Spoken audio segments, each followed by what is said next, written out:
Hey guys, Brian Karp, Sales Giant. Just wanted to give you a little update about the apartment syndication. Just had an amazing call with our securities attorney, and our subscription is about a few weeks away from being complete. The only updates we'll need to do to this subscription is when we have the exact property, we'll need to add a few other items in. So what is the subscription? The subscription is similar to the PPM, and what these documents are is it basically going to have a few different parts to it. Part number one will be the operating agreement. So that will say exactly what the general partners will be doing with the fund.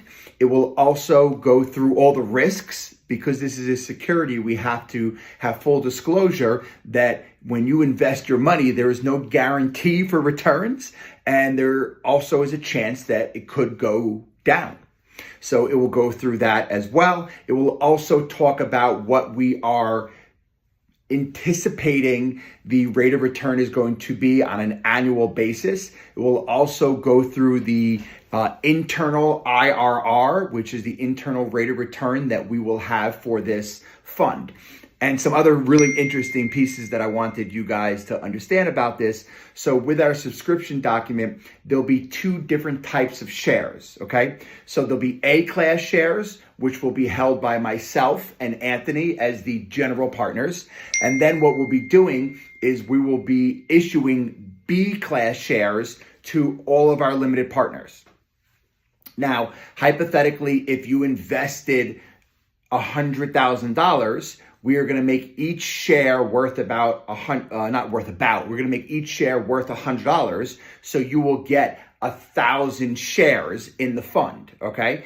And basically what happens is the fund purchases the apartment complex that we are looking at. And we are actually rocking and rolling. We have an LOI out on 3 different properties, and there's one that we are within $50,000. So I think they'd be crazy if they didn't grab it. But the funny thing about apartment syndications that I am learning is it's not like the seller just goes always with the highest and best.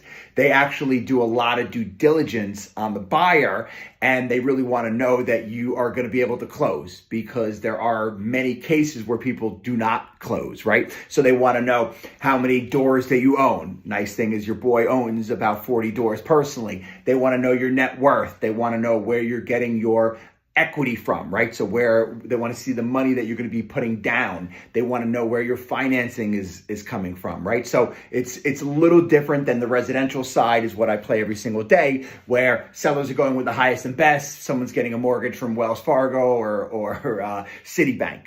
So now here's some even more interesting things.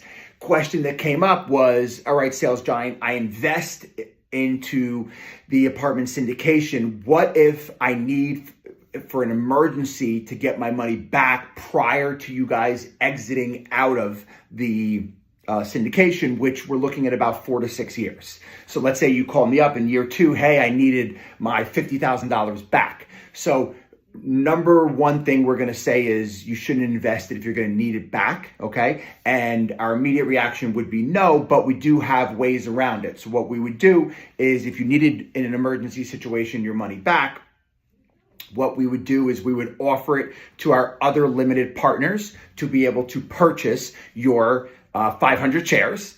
Then we would also be able to, as the general partners, buy your shares, okay? That would be another option. And if both those options didn't work, you would be allowed to bring in another limited partner to purchase your shares, but the general partners, myself and Anthony, would have to approve it.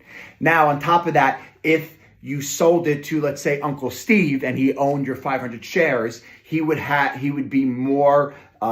no voting rights and really no rights in the syndication. All right. Now, in an emergency situation, let's say there was a capital call and for some reason we needed to ask our investors for money, we would be able to issue C-class shares. Right. And it's really interesting how this all plays out and, you know, how it all is structured. So I wanted to make a video as soon as I got off with our securities attorney. And if you guys have any questions or anything else, let me know. And it's your boy, the Sales Giant, LINY Equity Partners.